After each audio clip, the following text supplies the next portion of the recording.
ನಮಸ್ಕಾರ ವೀಕ್ಷಕರೇ, TGS ಕಿಚನಿಗೆ ಸ್ವಾಗತ. ನಾನು ಇವತ್ತು ಕನ್ನಪಾಳು ಅಂದರೆ ಖಾರ ದೋಸೆ ಮಾಡ್ತಾ ಇದ್ದೇನೆ. ಇದನ್ನು ಹೆಚ್ಚಾಗಿ ಕರಾವಳಿ ಪ್ರದೇಶದಲ್ಲಿರುವ ಕೊಂಕಣೀಸ್ ಮಾಡ್ತಾರೆ. ಮಾಡುವ ವಿಧಾನ: ಮೊದಲು ಒಂದು ಪಾತ್ರೆಗೆ ಅಕ್ಕಿ ಮತ್ತು ಸ್ವಲ್ಪ ತೊಗರಿಬೇಳೆಯನ್ನು ಹಾಕಿ 2 ಗಂಟೆ ನೆನೆಸಿಡಬೇಕು.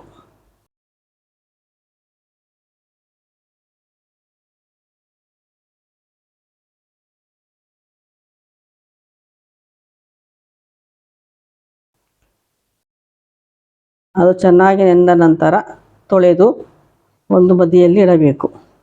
ಅದಕ್ಕೆ ಈಗ ನಾನು ಇಡೀ ತೆಂಗಿನಕಾಯಿಯನ್ನು ತುರಿತಾ ಇದ್ದೇನೆ. ತೆಂಗಿನಕಾಯಿಯನ್ನು ತುರಿಯಲು ಆಗದಿದ್ದವರು ಕೊಬ್ಬರಿಯನ್ನು ಸಹ ಹಾಕಬಹುದು. ತೆಂಗಿನಕಾಯಿಯನ್ನು ಜಾಸ್ತಿ ಹಾಕಿದರೆ ಸ್ವಲ್ಪ ಮೆತ್ತಗೆ ಚೆನ್ನಾಗಿ ಬರುತ್ತದೆ ದೋಸೆ, ಖಾರನೂ ಕಮ್ಮಿ ಆಗುತ್ತೆ. ಹಿಟ್ಟಿಗೆ ಹಾಕಲು ನಾನು ಈರುಳ್ಳಿ ಕಟ್ ಮಾಡ್ತಾ ಇದ್ದೇನೆ. ನಾನು 3 ರಿಂದ 4 ಈರುಳ್ಳಿಯನ್ನು ತೆಗೆದುಕೊಂಡಿದ್ದೇನೆ. ಜಾಸ್ತಿ ತೆಗೆದುಕೊಂಡರೂ ಆಗ್ತದೆ. ನಿಮ್ಮ ಹಿಟ್ಟು ಜಾಸ್ತಿ ಇದ್ದರೆ ನೀವು ಜಾಸ್ತಿ ತೆಗೆದುಕೊಳ್ಳಿ.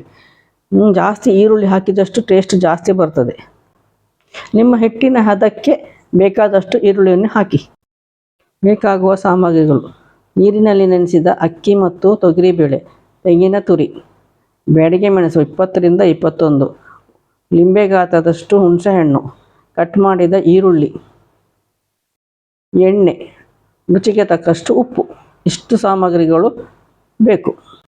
ದೋಸೆ ಹಿಟ್ಟು ಮಾಡುವ ವಿಧಾನ: ಮಿಕ್ಸಿ ಜಾರಿಗೆ ತೆಂಗಿನ ತುರಿ, ಒಣಮೆಣಸಿನಕಾಯಿ, ಹುಣಸೆಹಣ್ಣು 3 ಹಾಕಿ ರುಬ್ಬಬೇಕು.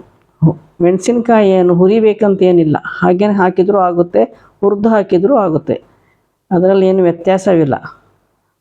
ನಾನು ಹುರಿಯದೆ ಹಾಕಿದ್ದೇನೆ. ಅದನ್ನು ಚೆನ್ನಾಗಿ ರುಬ್ಬಬೇಕು. ರುಬ್ತಾ ಇದ್ದಂಗೆ ನೀರು ಹಾಕ್ತಾ ಇರಬೇಕು. ಅದು ಒಂಥರ ಮಸಾಲೆ ಥರನೇ ಬರಬೇಕು. ನೋಡಿ, ಹೀಗೆ ಬರಬೇಕು. ಹೀಗೆ ಚೆನ್ನಾಗಿ ಮಸಾಲೆ ಆದ ನಂತರ ಅದಕ್ಕೆ 2 ಗಂಟೆ ನೆನೆಸಿ ತೊಳೆದಿಟ್ಟ ಅಕ್ಕಿ ಮತ್ತು ಬೇಳೆಯನ್ನು ಹಾಕಬೇಕು. ಮಸಾಲೆ ಆದ ಮೇಲೇ ಅಕ್ಕಿಯನ್ನು ಹಾಕಬೇಕು, ಯಾಕೆಂದರೆ ಅಕ್ಕಿ ಸ್ವಲ್ಪ ತರಿತರಿಯಾಗಿರಬೇಕು.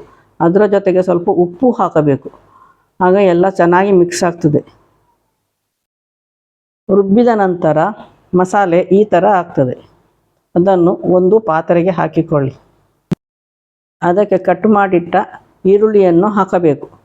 ಈರುಳ್ಳಿಯನ್ನು ತಿನ್ನದಿದ್ದವರು ನುಗ್ಗೆ ಸೊಪ್ಪನ್ನು ಹಾಕಬಹುದು, ಮೆಂತ್ಯ ಸೊಪ್ಪನ್ನು ಹಾಕಬಹುದು, ಕ್ಯಾಬೇಜ್ ಕಟ್ ಮಾಡಿ ಹಾಕಬಹುದು, ಮೂಲಂಗಿಯನ್ನು ತುರಿದು ಹಾಕಿಕೊಳ್ಳಬಹುದು. ಚೆನ್ನಾಗಿ ಆಗುತ್ತದೆ.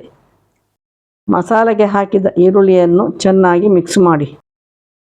ಒಲೆಯ ಮೇಲೆ ಕಾವಲಿಯನ್ನಿಟ್ಟು ಅದು ಬಿಸಿಯಾದ ಮೇಲೆ ಅದಕ್ಕೆ ತೆಂಗಿನ ಎಣ್ಣೆಯನ್ನು ಹಾಕಿ ಚಿಕ್ಕ ಚಿಕ್ಕ ದೋಸೆಯನ್ನು ಹಾಕಬೇಕು. ದೋಸೆಗೆ ತೆಂಗಿನ ಎಣ್ಣೆಯನ್ನೇ ಹಾಕಿದರೆ ರುಚಿ ಜಾಸ್ತಿ ಬರುತ್ತದೆ. ದೋಸೆಯ ಮೇಲೆ ಎಣ್ಣೆ ಹಾಕಿ ಮುಚ್ಚಳದಿಂದ ಮುಚ್ಚಿಡಿ. 2 ನಿಮಿಷದ ನಂತರ ದೋಸೆಯನ್ನು ಮಗುಚಿ ಹಾಕಿ. ಮಗುಚಿ ಹಾಕಿದ ನಂತರ ಸ್ವಲ್ಪ ಎಣ್ಣೆಯನ್ನು ಹಾಕಿ ಬೇಯಲು ಬಿಡಿ.